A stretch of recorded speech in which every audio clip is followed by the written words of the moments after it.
فجر کی نماز کے بعد ایک ایسا عمل ہے جو آپ کے رزق کے بند دروازے کھول دے گا۔ یہ کوئی مشکل کام نہیں، صرف ایک لفظ ہے جسے دہرانا ہے، اور وہ لفظ ہے استغفار۔ اللہ کی قسم، اگر آپ کی نیت صاف ہوگی، آپ کا دل اللہ پر پختہ بھروسہ رکھے گا، اور آپ اس عمل پر یقین کے ساتھ عمل کریں گے، تو آپ پر رزق کی بارش ہو جائے گی۔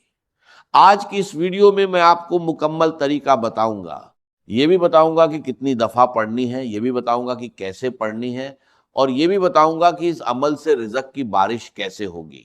تو اس ویڈیو کو آخر تک ضرور دیکھیں، کیونکہ اصل راز آگے چل کر کھلے گا۔ لیکن اس سے پہلے ایک بہت اہم بات سمجھ لیں۔ آج کل کے نوجوانوں کا بڑا مسئلہ یہ ہے کہ وہ فجر کی نماز پڑھتے ہی نہیں، رات دیر تک موبائل پر لگے رہتے ہیں اور صبح سورج نکلنے تک سوئے رہتے ہیں۔ اور یہ صرف نوجوانوں کی بات نہیں، بہت سے بڑی عمر کے لوگ بھی جو نوجوانوں سے تھوڑے سینئر ہیں، وہ بھی اسی غفلت میں پڑے رہتے ہیں۔ حالانکہ انہیں پتا ہوتا ہے کہ رزق فجر کے وقت لکھا جاتا ہے، وہی وقت جب یہ لوگ گہری نیند میں ہوتے ہیں۔ یہی وہ بڑی وجہ ہے جس کی وجہ سے رزق میں تنگی آتی ہے، برکت رک جاتی ہے، اور بندہ دن رات محنت کے باوجود خالی ہاتھ رہتا ہے۔ جو وقت اللہ نے رزق کی کشادگی کے لیے رکھا ہے، وہی وقت ہم نیند میں جائے کر دیتے ہیں۔ سورہ نوح میں اللہ تعالیٰ نے حضرت نوح علیہ السلام کی زبان سے اپنی قوم کو یہ پیغام دیا کہ اپنے رب سے بخشش مانگو، بے شک وہ بہت بخشنے والا ہے، وہ تم پر آسمان سے برسات بھیجے گا اور تمہیں مال اور بیٹوں سے مدد دے گا، اور تمہارے لیے باغات بنائے گا، اور تمہارے لیے نہریں جاری کرے گا۔ یہ الفاظ محض ایک نصیحت نہیں، بلکہ یہ ایک اصول ہے جو قیامت تک کے لیے ہے۔ جو گناہوں سے سچے دل سے توبہ کرے گا، جو بار بار استغفار کرے گا، اللہ اس کے رزق کے دروازے کھول دے گا انشاءاللہ۔ سوچیں، ہماری زندگی میں تنگی، قرض، کاروبار میں نقصان، نوکری میں رکاوٹ، یہ سب کہیں نہ کہیں ہمارے گناہوں، غفلت اور فجر کی نماز چھوڑنے کا نتیجہ ہوتے ہیں۔ ہم دنیاوی اسباب پر تو زور لگاتے ہیں، مگر وہ ایک عمل بھول جاتے ہیں جو رزق کے دروازے کھولنے کی چابی ہے۔ فجر کی نماز کے بعد وہ وقت ہے جب دل ابھی پرسکون ہوتا ہے، شیطان کا اثر کم ہوتا ہے، اور بندہ اللہ کے قریب ہوتا ہے۔ اسی لمحے میں اگر ہم پختہ یقین کے ساتھ زبان سے استغفار کرنے لگیں تو یہ عمل دل کی گہرائی تک اتر جاتا ہے، اور اللہ کی قسم یہی وہ لمحہ ہے جہاں سے رزق کے دروازے کھلنا شروع ہو جاتے ہیں۔ استغفار کا مطلب صرف زبان سے معافی مانگنا نہیں، بلکہ یہ دل سے شرمندگی کا اظہار ہے، یہ اقرار ہے کہ ہم اپنے رب کے سامنے کمزور اور گناہ گار ہیں، اور یہ پختہ یقین ہے کہ وہ رب جو غفار ہے، جو بار بار معاف کرنے والا ہے، ہماری تنگیوں کو دور کر دے گا۔ لیکن یہ عمل کیسے کریں، کتنی بار کریں، اس کا مکمل طریقہ اور اصل راز آگے آپ کو معلوم ہوگا، اس لیے یہ ویڈیو دیکھنا جاری رکھیں۔ اب سوال یہ ہے کہ وہ لوگ جو فجر کے وقت جاگ جاتے ہیں، نماز پڑھ لیتے ہیں، وہ کیوں پھر بھی رزق کی تنگی میں رہتے ہیں؟ کیا صرف جاگنا اور نماز پڑھنا کافی ہے؟ جواب ہے نہیں، نماز پڑھنا فرض ادا کرنا ہے، مگر رزق کے دروازے کھولنے کے لیے اس کے بعد ایک اضافی عمل درکار ہے جسے اکثر لوگ نظر انداز کر دیتے ہیں۔ وہ نماز پڑھ کر سیدھا اٹھ کھڑے ہوتے ہیں، موبائل اٹھا لیتے ہیں یا دن کی مصروفیت میں لگ جاتے ہیں، اور وہی چند قیمتی منٹ ضائع کر دیتے ہیں جو اللہ نے خاص طور پر قبولیت اور کشادگی کے لیے رکھے ہیں۔ سوچے، جو شخص رات دیر تک سو نہیں پاتا، صبح مشکل سے اٹھتا ہے، پھر بھی اپنے آپ کو مجبور کر کے فجر کی نماز کے لیے کھڑا ہوتا ہے، اللہ کے نزدیک اس کی یہ محنت بہت قیمتی ہے۔ لیکن اگر وہی شخص نماز کے بعد وہاں سے اٹھ کر چلا جائے تو وہ اس محنت کا آدھا فائدہ ہی اٹھا پاتا ہے۔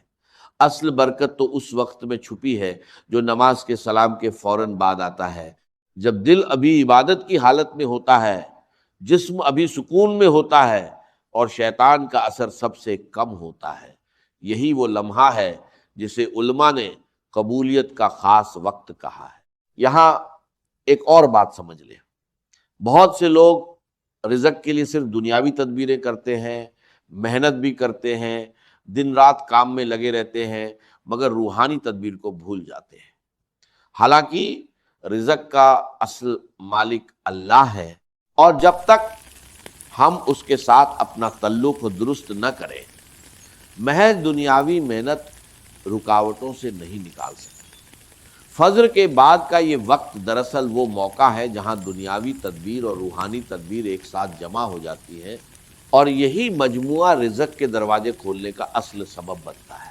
اللہ کی قسم، جو شخص یہ سمجھ لے کہ اٹھنا صرف نصف کام ہے اور اس کے بعد کا عمل اصل راج ہے، اس کی زندگی بدلنا شروع ہو جاتی ہے۔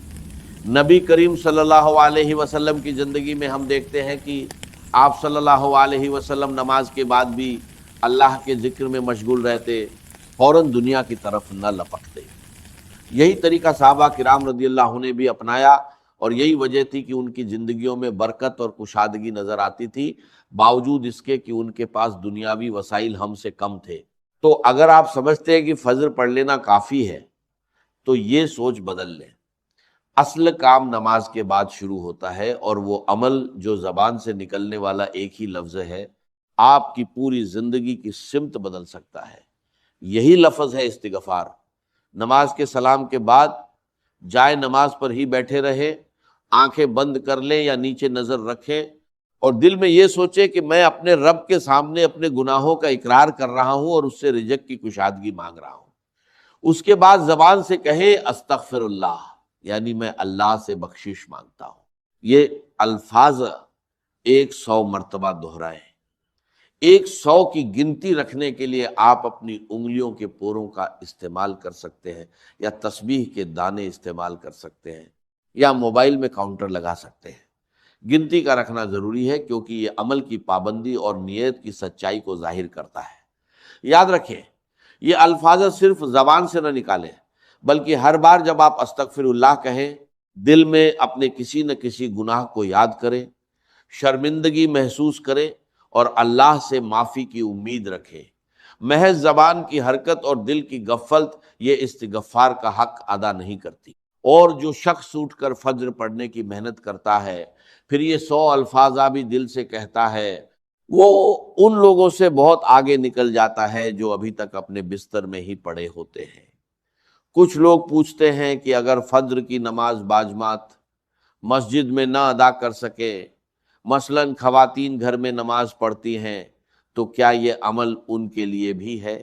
جواب ہے بالکل۔ یہ عمل مرد و عورت، جوان و بوڑھا، سب کے لیے یکساں ہے۔ اہم بات وقت کی پابندی ہے، یعنی فجر کی نماز کے فوراً بعد، چاہے وہ نماز مسجد میں ہو یا گھر میں۔ اور اگر کسی دن نیند کی وجہ سے فجر کی نماز قضا ہو جائے تو شرمندہ ہو، نماز پڑھ کر فوراً استغفار شروع کر دے، کیونکہ اللہ کی رحمت اتنی وسیع ہے کہ وہ توبہ کرنے والے کو کبھی خالی نہیں لوٹاتا، مگر کوشش یہی ہو کہ روزانہ وقت پر اٹھیں، کیونکہ برکت اسی پابندی میں چھپی ہے۔ ایک بار جان لینے کے بعد آپ کو خود حیرت ہوگی کہ اتنی چھوٹی سی بات آپ نے اتنے سالوں سے کیوں نظر انداز کی۔ اب سمجھتے ہیں کہ استغفار اور رزق کے کھلنے کا اصل تعلق کیا ہے اور یہ کیسے کام کرتا ہے۔ اللہ تعالیٰ کا نظام یہ ہے کہ رزق کی تنگی زیادہ تر گناہوں اور غفلت کی وجہ سے آتی ہے۔ نبی کریم صلی اللہ علیہ وسلم نے فرمایا کہ بندہ جب گناہ کرتا ہے تو اس کے دل پر ایک نشان پڑ جاتا ہے، اور یہ نشان اس کے اور اللہ کی رحمت کے درمیان ایک پردہ بن جاتا ہے۔ جب یہ پردہ موٹا ہوتا جاتا ہے تو رزق، برکت اور آسانیاں رکنا شروع ہو جاتی ہیں۔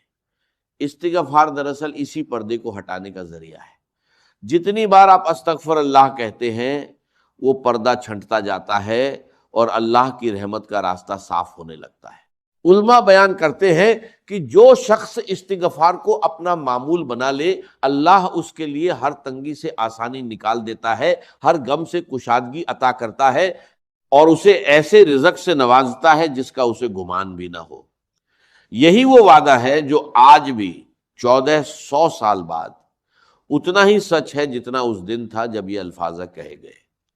رزق کا معاملہ صرف محنت اور اسباب کا نہیں، بلکہ اس کے ساتھ دل کی حالت، گناہوں سے پاکیزگی اور اللہ سے تعلق کا بھی ہے۔ اب سوال یہ ہے کہ رزق کھلنے کی نشانیاں کیا ہیں؟ سب سے پہلی نشانی یہ ہے کہ جو کام مہینوں سے رکا ہوا تھا اچانک ایک راستہ نکل آتا ہے۔ دوسری نشانی یہ ہے کہ دل میں غیر متوقع کے سکون آ جاتا ہے۔ پیسوں کی کمی ہونے کے باوجود پریشانی کم ہو جاتی ہے، کیونکہ اللہ دل کو یقین اور کنات سے بھر دیتا ہے۔ تیسری نشانی یہ ہے کہ کہیں سے ایسی مدد آ جاتی ہے جس کی امید بھی نہیں تھی، کوئی رشتہ دار، کوئی موقع، کوئی نیا راستہ جو پہلے نظر نہیں آ رہا تھا۔ چوتھی نشانی یہ ہے کہ خرچ کرنے کے باوجود پیسہ کم نہیں ہوتا بلکہ برکت کے ساتھ بڑھتا محسوس ہوتا ہے۔ یہ سب اللہ کے کھولے ہوئے رزق کے دروازوں کی علامات ہیں، اور جو شخص باقاعدگی سے یہ عمل کرتا ہے وہ خود اپنی زندگی میں یہ تبدیلیاں محسوس کرنے لگتا ہے۔ بہت سے لوگ پوچھتے ہیں کہ کتنے دن میں اثر نظر آنا شروع ہوتا ہے۔ سچی بات یہ ہے کہ اس کی کوئی مقررہ مدت نہیں، کیونکہ یہ اللہ کی حکمت پر منحصر ہے، نہ کہ ہماری جلد بازی پر۔ کچھ لوگوں کو چند دنوں میں ہی کشادگی نظر آنے لگتی ہے اور کچھ کو ہفتوں یا مہینوں کا وقت لگتا ہے، مگر جو شخص مستقل مزاجی سے پختہ یقین کے ساتھ یہ عمل جاری رکھتا ہے، اللہ کی قسم وہ کبھی خالی ہاتھ نہیں رہتا۔ اصل امتحان یہی ہے کہ کیا آپ چند دن کوشش کر کے چھوڑ دیں گے یا اسے اپنی زندگی کا مستقل معمول بنائیں گے۔ جو لوگ صبر کے ساتھ اس پر جمے رہتے ہیں وہی لوگ ہیں جن کی زندگی میں اللہ حیرت انگیز تبدیلیاں لاتا ہے۔ یہاں ایک بات اور سمجھ لیں، بعض لوگ چند دن استغفار کرتے ہیں، نتیجہ فوراً نہ دیکھ کر مایوس ہو جاتے ہیں اور چھوڑ دیتے ہیں۔ یہی سب سے بڑی غلطی ہے۔ اللہ کے یہاں دیر ہو سکتی ہے، اندھیر کبھی نہیں۔ جو دل صبر کے ساتھ جمع رہتا ہے وہی دل آخر میں رزق کی کشادگی دیکھتا ہے۔ اسی لیے یہ سمجھ لے کہ استغفار محض ایک وقتی عمل نہیں، بلکہ یہ ایک زندگی بھر کا رشتہ ہے جو آپ اپنے رب سے جوڑ رہے ہیں۔ جتنا یہ رشتہ مضبوط ہوگا اتنی ہی رزق کی راہیں کھلتی جائیں گی، اور جتنی غفلت بڑھے گی اتنی ہی تنگی لوٹ آئے گی۔ اسی لیے فجر کے بعد کا یہ چند منٹ کا عمل دراصل آپ کی پوری زندگی کی سمت بدل سکتا ہے۔ بہت سے لوگ یہ عمل شروع تو کرتے ہیں مگر چند دن بعد رکاوٹیں آنے لگتی ہیں۔ سب سے پہلی رکاوٹ یہ ہے کہ آنکھ ہی نہیں کھلتی۔ اس کا حل یہ ہے کہ رات سونے سے پہلے وضو کر کے سوئیں، الارم کچھ فاصلے پر رکھیں تاکہ اٹھ کر بند کرنا پڑے، اور سوتے وقت دل میں نیت کریں کہ اللہ کے لیے اٹھنا ہے۔ جو شخص نیت کے ساتھ سوتا ہے اللہ اکثر خود اسے وقت پر بیدار کر دیتا ہے۔ دوسری رکاوٹ یہ ہے کہ نماز تو پڑھ لیتے ہیں مگر استغفار بھول جاتے ہیں، جلدی میں کام پر نکل جاتے ہیں۔ اس کا حل یہ ہے کہ تسبیح یا موبائل کاؤنٹر جائے نماز کے پاس ہی رکھ دیں تاکہ نظر پڑتے ہی یاد آ جائے۔ چھوٹی سی یاد دہانی بڑی غفلت سے بچا لیتی ہے۔